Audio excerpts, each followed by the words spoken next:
Das hier ist Stadtland Vollpfosten in der Levels-Version. Hier geht es darum, dass ihr zu den Begriffen, die ihr auf den Karten habt, jeweils passende Wörter findet, die mit dem Anfangsbuchstaben anfangen, den ihr gewürfelt habt. Aber es gibt noch ein bisschen Würze. Kurz zu den Eckdaten. 2 bis 6 Personen ab 12 Jahren, 30 bis 60 Minuten Spieldauer. Und wir starten in die Regeln. Bevor ihr anfangt zu spielen, baut sich jeder von euch so eine Pyramide auf. Das sind die unterschiedlichen Levels. Level 1, Level 2, Level 3, Level 4.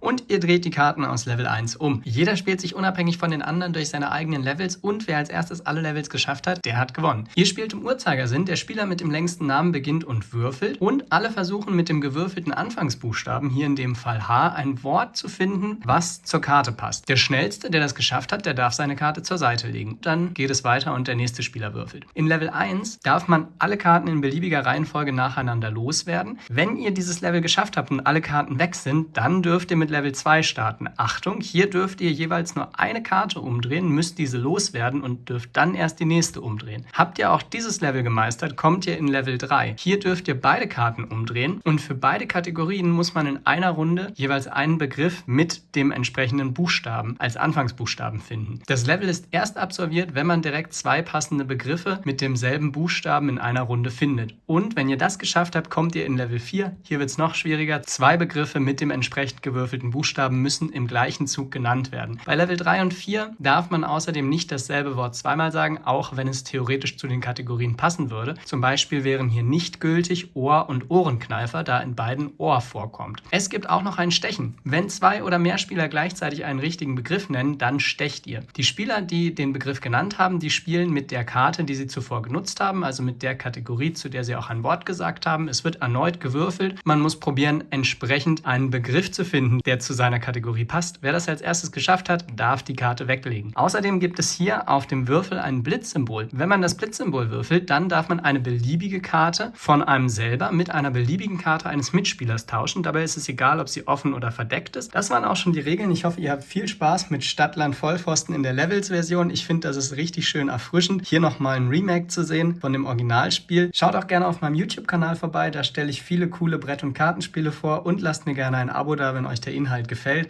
Wir sehen uns beim nächsten Mal.